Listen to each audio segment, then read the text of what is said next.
යළිත් ස්වාධීන ප්‍රවෘත්ති. දෙමළ ජාතික සන්ධානය වෙනුවෙන් මඩකලපුව දිස්ත්‍රික්කයෙන් තේරීපත් වූ පාර්ලිමේන්තු මන්ත්‍රීවරුන් පිළිගැනීමේ උත්සවයක් වවුනදෙව්හිදී පැවැත්වුණා. ඊළඟේ තමිල් අරසු පක්ෂයේ මන්මුනේ බටහිර ප්‍රාදේශීය සභා සභාපති එස් අලකරෙඩ්නම් මහතාගේ ප්‍රධානත්වයෙන් පැවති මෙම උත්සවයට අලුතින් තේරීපත් වූ පාර්ලිමේන්තු මන්ත්‍රීවරුන් වන එස් යෝගේස්වරන්, ජී සිරිනේසන්, එස් වියාලේන්ද්‍රන් යන මහත්වරුන් සහභාගී වුණා. නැගෙනහිර පළාත් කෘෂි අමාත්‍ය කේ තුරේ රාජසිංහම් ඇතුළු විශාල පිරිසක් මෙම අවස්ථාවට සහභාගී වුණා. පොළොන්නරුව ඓතිහාසික නගරය තුළ සිදු කළ පුරාවිද්‍යා කැණීම් වලින් තොරතුරු රසක් අනාවරණය වී තිබෙනවා. පොළොන්නරුව ඓතිහාසික නගරයේ කැණීම් කටයුතු ශිව දේවාලයේ අංක 2 ගොඩනැගිල්ලෙන් පසුගියදා ආරම්භ කෙරුණේ 5 අවුරුදු සැලැස්මක් යටතේ.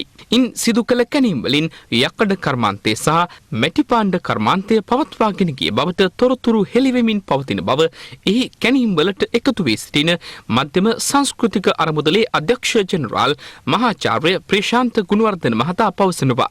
ශිව දේවාල භූමියේ පාදම මතු කරමින් සිදු කළ කැණීම් වලින් භූමිය වන්දනාමාන කිරීම සඳහා විවිධ රටවල මැටි භාණ්ඩ යොදාගෙන ඇති බවට තොරතුරු හමු වෙමින් පවතිනවා. චීනය හා මැද පෙරදිග රටවලට අයත් මැටි භාණ්ඩ කොටස් හමුවීම තුළින් විවිධ රටවල් සමග සමගතා පැවති බවටද තොරතුරු හෙළිවන බවයි මහාචාර්ය ප්‍රශාන්ත ගුණවර්ධන මහතා පවසන්නේ. නගරයේ යකඩ කර්මාන්තය සිදු කළ බවටද සාක්ෂි හමු වී තිබෙනවා. වසර දහස් ගණනක් පැරණි පිඟන් කැබලි සහ ගල් කැබලිද කැණීම් තුලින් හමු වී තිබෙනවා. වසර 5 තුල සිදු කරන කැණීම් වලින් පොළොන්නරුව ඓතිහාසික නගරය පිළිබඳ අතීත කරුණු රැසක් හෙළිවනු ඇති බවයි මධ්‍යම සංස්කෘතික අරමුදලේ අධ්‍යක්ෂ ජෙනරාල් මහාචාර්ය ප්‍රශාන්ත ගුණවර්ධන මහතා ප්‍රකාශ කළේ. තුරුලතා කියන්නේ මිනිසුන්ගේ මෙන්ම සතුන්ගේ ජීවිතවලට ඉතා වැදගත් සාධකයක්. පරිසරයේ පැවැත්මට තුරුලතාවල පැවැත්ම ඉතා වැදගත්. එහෙත් මිනිසුන්ගේ ක්‍රියාකාරකම් නිසාම පරිසරයේ තුරුලතා විනාශ වීම සුලභ සිදුවීමක්. බෙරට මහා මාර්ග නිර්මාණය වූ මුල්වකවානුවේ මාර්ග දෙපස ශාක වැවීමට පියවර ගත්තා. අලංකාරය වගේම පරිසර පැවැත්ම සඳහා යම් කාර්යභාරයක් කිරීම එහි අරමුණ වුණා. මිනිසුන් බොහෝ දෙනෙකු තමන් ගැන සිතනවා හැර සමාජය ගැන සිතනවා අඩුයි. ඒ නිසාම මාර්ග දෙපස ඇති විශාල ප්‍රමාණයේ ගස්, දැන්වීම් පෝරු, බැනර්, කටවුට් ප්‍රදර්ශනය සඳහා යොදා ගන්නවා. උපකාරක පන්ති ගුරුවරුන් තම ප්‍රචාරණය මේ ආකාරයෙන් සිදු කරන බව බොහෝ විට දැකගත හැකියි. මේ විනාශය වළක්වන්න බදුල්ල මහනගර සභාව පියවරගෙන තිබෙනවා. ගස්වල වටිනාකම ගස්වැල් ආරක්ෂා කරගත යුතු බව අනාගත පරපුරට තුරුලතා රැකදිය යුතු බව සඳහන් කරමින් ගස්වලට හානියක් නොවන ආකාරයටම දැන්වීම් සවි කරන්නත් බදුල්ල මහනගර සභාව පියවර අරගෙන දැන්වීම් ප්‍රචාරණය සඳහා පොදු දැන්වීම් පෝරු සවි කිරීමටත් බදුල්ල මහනගර සභාව කටයුතු කර තිබීම පරිසරයට ආදරය කරන සියලු දෙනා වෙනුවෙන් අප අගය කරනවා. ගස්වැල් කියන්නේ පෘථිවියේ ජීවය රඳා පවතින ප්‍රබල සාධකයක්. මේ ගස්වැල් ආරක්ෂා කර ගැනීම අපගේ පරම යුතුකමක් වෙනවා. නමුත් අපගේම සමහර ක්‍රියාකලාපයන් නිසා මේ ගස්වැල් විනාශයට පත්වෙමින් පවතිනවා. හොරෝපතාන පොතාන රක්ෂිතයේ සිදු කරන දවජාවාරම පිළිබඳව ස්වාධීන රූපවාහිනී ප්‍රවෘත්ති මගින් පෙන්වා දුන්නා. ඒ අනුව ක්‍රියාත්මක වූ වන සංරක්ෂණ නිලධාරීන් එම ජාවාරම වැඩපැවැත්වීමේ කටයුතු ආරම්භ කර තිබෙනවා. පොතාන රක්ෂිතයේ වටිනා දැවගස් කපා වෙනත් ප්‍රදේශවලට රැගෙන යාම දැවජාවාරම් කරුවන් පිරිසක් දිගින් දිගටම සිදු කළා. මෙම වන විනාශය පිළිබඳව ස්වාධීන රූපවාහිනී ප්‍රවෘත්ති මගින් අප පෙන්වා දුන්නේ වන සම්පත ආරක්ෂා කර ගැනීමට අදාළ බලධාරීන්ගේ අවධානය යොමු කරවීම පිණිසයි. ප්‍රවෘත්ති විකාශය වූ දිනට පසු දිනම ක්‍රියාත්මක වූ හොරෝපතාන වන සංරක්ෂණ නිලධාරීන් මෙම ජාවාරම් කරුවන් කොටු කර ගැනීමේ මෙහෙයුමක් ආරම්භ කළා. ඒ අනුව සැකකරුවන් 3 දෙනෙකු නීතිය රැහැනට කොටු කරගත්තේ රුපියල් ලක්ෂ 5කට අධික වටිනාකමකින් යුත් දැව තොගයක්ද සමගයි. ජාවාරම් කරුවන් කොටු කර ගැනීමේ මෙහෙයුම අඛණ්ඩව ක්‍රියාත්මක කිරීමට පියවරගෙන ඇති බව වන සංරක්ෂණ නිලධාරීන් පවසනවා. දින කිහිපයක සිට උතුරු පළාතට ඇදහැලෙන අධික වර්ෂාව හේතුවෙන් ගඩොල් කර්මාන්තයේ නියැලෙන පිරිස් දැඩි අපහසුතාවට පත්ව සිටිනවා. පසුගිය මාස කිහිපය පුරාම උතුරු පළාතට පැවතියේ දැඩි නියං කාලගුණ තත්ත්වයක්. එහෙත් මේ දිනවල උතුරු පළාතට අධික වර්ෂාවක් ඇදහැලෙනවා. මේ හේතුවෙන් වැඩිම බලපෑමක් එල්ල වෙලා තිබෙන්නේ ගඩොල් කර්පාන්තයේ නියැලෙන්නන්ට. නිෂ්පාදනය කළ ගඩොල් වර්ෂාවෙන් ආරක්ෂා කර ගැනීමට නොහැකිව ඔවුන් අන්ත අසරණ තත්ත්වයකට පත්ව සිටිනවා. මෙම කාලගුණ තත්ත්වය ඉදිරියටත් පැවතියහොත් කර්මාන්තය කරගෙන යාමට හැකියාවක් නොලැබෙනු ඇති බවයි කර්මාන්තකරුවන් ප්‍රකාශ කරන්නේ. කෙකිරාව ප්‍රාදේශීය ලේකම් කොට්ටාසයට අයත් බැඳිලව සිට රුටිගල දක්වා ප්‍රධාන මාර්ගයේ පාලම් රැසක් අබලන්ව ගමනාගමනය අඩාල වී තිබෙනවා. 2012 වසරේ පාලම් සහ බෝකු නවීකරණය කොට කාපට් අතුරා සකස් කිරීම ආරම්භ වූ අද කොන්ත්‍රාත්කරුවන් පාරේ වලවල් පමණක් වසා දැමූ බවයි ගම්වාසීන් පවසන්නේ. ගම්මාන 6ක පවුල් දහසක් පමණ මෙම මාර්ගයේ ගමන් ගන්නවා. රිටිගල බලා යන සංචාරකයන්ගේත් දඹුල්ල දක්වා කෘෂි නිෂ්පාදනය ප්‍රවාහනය කරන ගොවින්ගේත් ප්‍රවාහන කටයුතු මාර්ගයේ අබලන් වීමෙන් අඩාල වෙලා. කඩිනමින් මෙම මාර්ගය සකස් කර දෙන ලෙස ජනතාව බලධාරීන්ගෙන් ඉල්ලා සිටිනවා.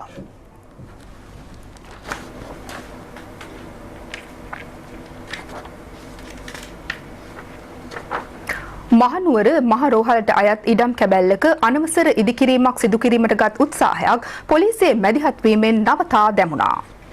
මහනුවර මහරෝහලේ අධ්‍යක්ෂ වෛද්‍ය සමන් රත්නායක මහතා පවසන්නේ මෙම ඉඩම් කැබැල්ල රෝහලට අයත් වූවක් බවයි. අනවසර ඉදිකිරීම උත්සාහ කළේයයි චෝදනාලත් කණ්ඩායම සඳහන් කරන්නේ ඉඩම් කැබැල්ල නාත දේවාලයට අයත් එකක් බවයි. මෙම අනවසර පදිංචිකරුවන් ඉවත් කොට රෝහල් සංවර්ධනයට අවශ්‍ය පියවර ගන්නයි මහනුවර මහරෝහලේ අධ්‍යක්ෂවරයා රජයෙන් ඉල්ලා සිටිනවා. තමන්ට නගරයෙන් නිවාස ලබා දෙන්නේ නම් පමණක් ඉන් ඉවත් වන බවයි අනවසර ඉදිකිරීම සිදු කරන පිරිස් ප්‍රකාශ කරන්නේ. සිද්ධිය සම්බන්ධයෙන් මහනුවර පොලිසිය විමර්ශන කටයුතු සිදු කරනවා.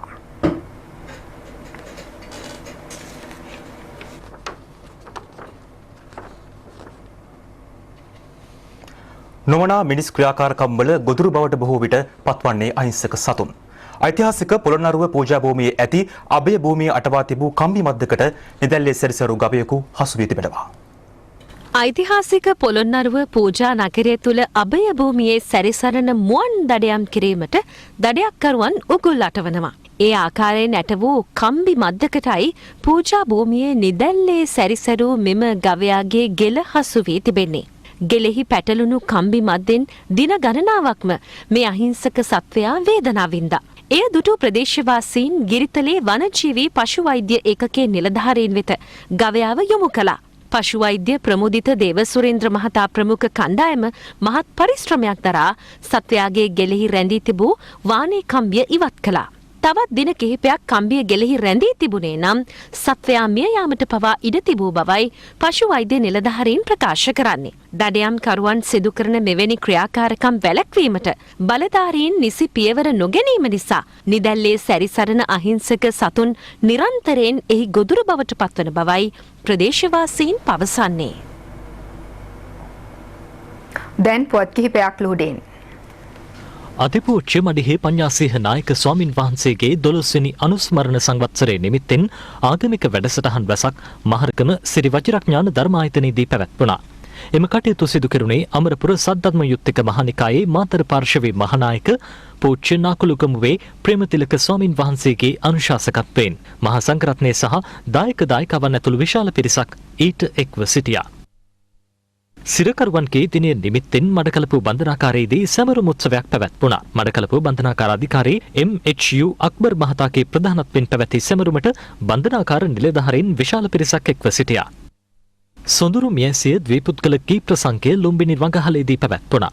ප්‍රසංගය පැවැත්වුවේ පාර්ලිමේන්තු කොට්ටාසේ සහකාර පොලිස් අධිකාරී වජිර එදිරිමාන්න සහ ඒ ශ්‍රේණී ගායන ශිල්පියෙකු වන ටෙරාන් නානායක්කාර යන මහත්වරුන්. ඔවුන්ගේ නවතම ගීත ද්ව්‍යත්වයක්ද මෙහිදී එළිදැක්වුණා. ඇලහැර ප්‍රාදේශීය ලේකම් කොට්ටාසේ පිහිටි වැව් දෙකකට මත්ස්‍ය පැටවුන් 75000ක් මුදා හැරුණේ උතුරු මැද පළාත් අමාත්‍ය පී.වී. රත්නායක මහතාගේ ප්‍රධානත්වයෙන්. ගල්ලෑව රොටපැවැට සහ පොල්ලතුවාඩියේ පිහිටි මහදෑත්තෑව යන වැව්වලට එම මත්ස්‍ය පැටවුන් මුදා හැරුණා. දෙහිවරෙන්ට මත්ස්‍ය දැල් 100ක් පමණ මෙහිදී ප්‍රදානය කෙරුණා. මේ සඳහා උතුරු මැද පළාත් දෙහිවර අමාත්‍යාංශය රුපියල් ලක්ෂ 5ක මුදලක් වැය කර තිබෙනවා.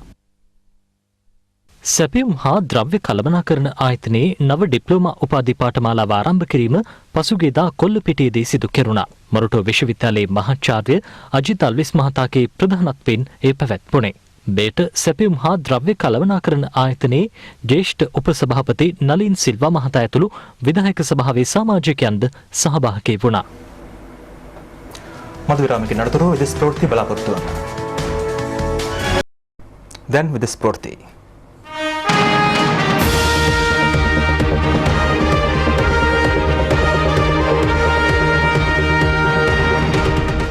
යුද්ධය කුසගින්න හා මරණයට බියේ පලා ආසරණාගතයින්ට යුරෝපය පුරා ජීවත් වන ක්‍රිස්තු බැතිමතුන් පිහිට විය යුතු බව අතිඋතුම් ශුද්ධෝත්තම ප්‍රැන්සිස් පාප් වහන්සේ පවසනවා.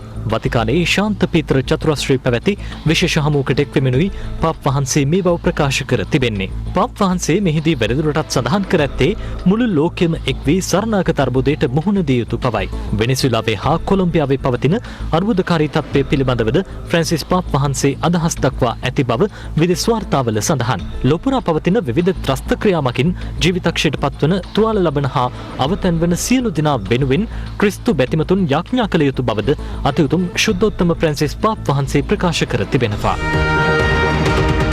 බ්‍රසීලයේ සිදු වූ බස් රථ අනතුරකින් පුද්ගලයන් 15 දෙනෙකු ජීවිතක්ෂයට පත්ව තිබෙනවා. පරාටි නගරයේ සිදු වූ මෙම අනතුරින් පුද්ගලයන් 30කට අධික පිරිසක් තුවාල ලබා ඇති බවයි එරට රෝහල් වාර්තා සඳහන් කළේ. අනතුරට හේතුව තවත් අනාවරණය වී නැහැ. කියුබාවේ පවතින නියඟය ඉදිරි මාස කිහිපයේදී තවත් දරුණු විය හැකි බව එරට කාලගුණාංශ සඳහන් කරනවා. වසරක් පුරාවට මෙම නියඟය පැවතිය හැකි බවයි එරට කාලගුණාංශ පෙන්වා දෙන්නේ. නියඟයේ හේතුවෙන් එරට කෘෂි කර්මාන්තයට මිලියන ගණනකින් පාඩු සිදු වී තිබෙනවා. මිලියනයකට අධික පිරිසක්ද අවතැන්ව සිටින බවයි එරට වාර්තා පෙන්වා දෙන්නේ. අයහපත් කාලගුණයේ හේතුවෙන් කියුබාවේ ජල හිඟයක්ද උද්ගත වී තිබෙනවා. ඒ සමගින් ස්වාධීන මධ්‍යහන ප්‍රවෘත්ති අදට අවසන්. පස්වරු දෙකට යාළුවන ගැසෙනවා. සුබ දවසක්. වැඩිදුර